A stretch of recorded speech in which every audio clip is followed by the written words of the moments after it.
Banjir besar yang melanda 50 kabupaten dan kota di Sumatera telah merugikan banyak pihak, mulai dari anak-anak, orang dewasa, hingga lansia. Di banyak daerah, rumah-rumah warga terendam.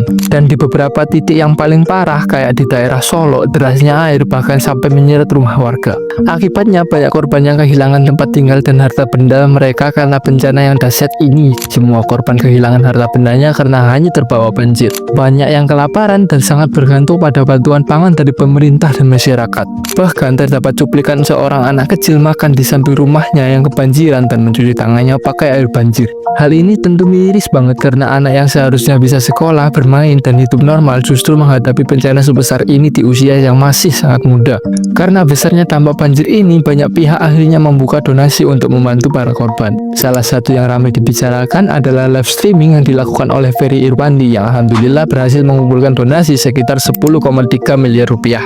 Ada juga video yang viral tentang seorang anak di Jayapura yang rela membongkar celengannya demi berdonasi untuk korban banjir di Sumatera. Jujur aja, gua pribadi ngerasa terharu. Anak sekecil itu udah punya rasa empati dan jiwa sosial yang sangat besar. Nggak seperti pejabat kita yang terkesan pencitraan karena bencana ini. Gua nggak mau sebut namanya, tapi lu pasti tahu kan soal video yang viral ini. Bisa-bisanya dia angkat berat sendiri padahal ajudannya banyak banget. Terlebih orang ini nih, nunjuk apa coba? Apalagi pakaian yang dipakai udah kayak pergi perang. Ya mungkin dia anggap bencana banjir ini sebuah peperangan mungkin ya. Oke, kita singkirkan dulu berita pejabat ini. Yang paling penting yakni fakta di lapangan dan temuan banyak kayu gelondongan besar yang menyertai banjir di daerah Sumatera. Kayu yang ditemukan itu juga besar banget loh, kayak baru aja ditebang sama seseorang.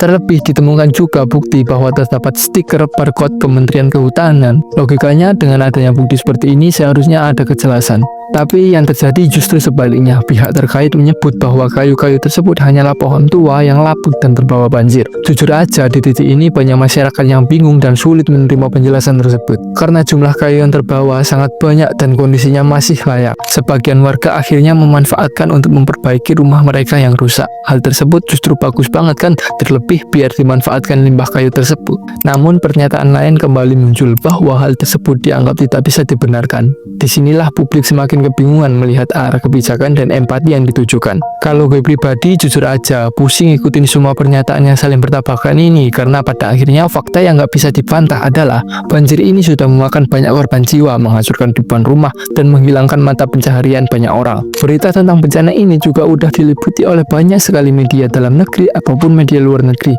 Dan kalau dipikir-pikir, bencana ini merupakan bencana yang besar, tapi kenapa tidak ditetapkan menjadi bencana nasional? Karena itu, mari kita bahas bareng kenapa banjir Sumatera tidak ditetapkan sebagai bencana nasional. Oke, sebelum kita terlalu jauh ngebahas masalah ini, ada baiknya kita pahami dulu satu hal mendasar. Sebenarnya apa sih yang disebut sebagai bencana? Jadi menurut Undang-Undang Nomor 24 Tahun 2007 tentang bencana, di situ sudah dijelaskan bahwa bencana merupakan peristiwa mengancam kehidupan masyarakat yang disebabkan oleh faktor alam ataupun non-alam yang mengakibatkan kerugian. Itu definisi bencana secara umum. Nah, sekarang pertanyaannya, siapa yang berhak menetapkan status bencana nasional? Jawabannya cuma satu, presiden yang sedang menjabat saat bencana itu terjadi. Contohnya, waktu tsunami Aceh tahun 2004, yang menetapkan status bencana nasional adalah Presiden Susilo Bambang Yudhoyono. Dan untuk bencana banjir yang terjadi sekarang, keputusan itu sepenuhnya ada di tangan Presiden Prabowo Subianto, nggak ada yang lain. Ada beberapa indikator utama yang jadi pertimbangan, mulai dari jumlah korban jiwa, besarnya kerugian harta benda, tingkat kerusakan sarana dan prasarana, luas wilayah terdampak, sampai dampak sosial dan ekonomi yang ditimbulkan. Nah, sebelum kita masuk ke pertanyaan kenapa banjir bandang di Sumatera belum ditetapkan sebagai bencana nasional, kita perlu bandingin dulu dengan bencana besar yang lain yang pernah terjadi di Indonesia dalam 2 dekade terakhir. Tahun 2004, Indonesia mengalami tsunami besar di Provinsi Aceh. Gelombangnya mencapai ketinggian sekitar 30 meter dengan kecepatan hingga 800 km per jam. Ratusan ribu orang terdampak di waktu yang singkat. Waktu itu respon pemerintah sangat cepat. Sehari setelah kejadian, status bencana nasional langsung ditetapkan, dan keputusan itu langsung membuka pintu bantuan besar-besaran baik dari dalam negeri maupun dari berbagai negara di dunia. Bantuan internasional cepat masuk dan penanganan bencana bisa dilakukan lebih terkoordinasi. Sekarang kita bandingin dengan bencana lain, yaitu gempa dan tsunami Donggala Palu tahun 2018. Bencana ini tidak ditetapkan sebagai bencana nasional karena keterlambatan respon oleh pemerintah saat itu. Listrik di sana belum pulih dalam 2 pekan dan jalanan pun juga belum bisa diakses sepenuhnya. Bahkan dalam pengiriman bantuan untuk lokasi terdampak hanya bisa dilakukan lewat udara. Bantuan secara penuh baru bisa masuk sekitar hari keempat setelah bencana terjadi dan bantuan internasional pun belum masuk pada pekan pertama. Kalau dibandingkan dengan Aceh 2004, perbedaannya terasa sangat jauh. Dari sini kita jadi paham betapa besar pengaruh status bencana nasional terhadap kecepatan dan skala penanganan. Lalu pertanyaan utama, kenapa banjir Sumatera tidak ditetapkan sebagai bencana nasional? Yakni karena terdapat banyak sekali pihak yang bertanggung jawab soal bencana ini.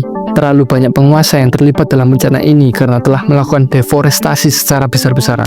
Coba bayangin, hutan-hutan di Sumatera terus mengalami penggundulan. Dalam beberapa tahun terakhir, banyak kawasan hijau yang hilang digantikan oleh perkebunan kelapa sawit, area pertambangan, dan kawasan perumahan. Padahal hutan punya fungsi penting sebagai penyerap air alami. Kalau hutannya hilang, air hujan nggak bisa tertahan dengan baik. Dan ketika musim hujan datang seperti sekarang, air akhirnya langsung mengalir deras tanpa terkendali. Bukti statement ini yakni temuan stiker Kementerian Kehutanan di kayu gelondongan besar yang ikut hanyut terbawa arus di Sumatera. Bukti tersebut merupakan bukti yang terlalu kuat dan seharusnya tidak bisa dielak kembali. Dan kita sama-sama tahu hal seperti itu bukan sesuatu yang disukai oleh para pemegang kekuasaan. Itulah kenapa sampai sekarang, meskipun dorongan dari berbagai pihak terus bermunculan, banjir Sumatera belum juga ditetapkan sebagai bencana nasional.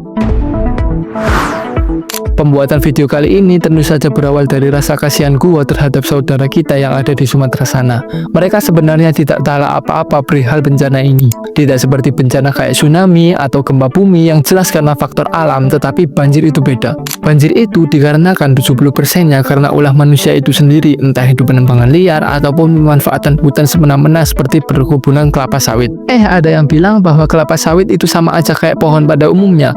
Gua nggak usah sebutin namanya, tapi seharusnya kalian udah pada tahu. Sementara status bencana nasional aja belum dikabulkan sama pemerintah. Ya gimana ya?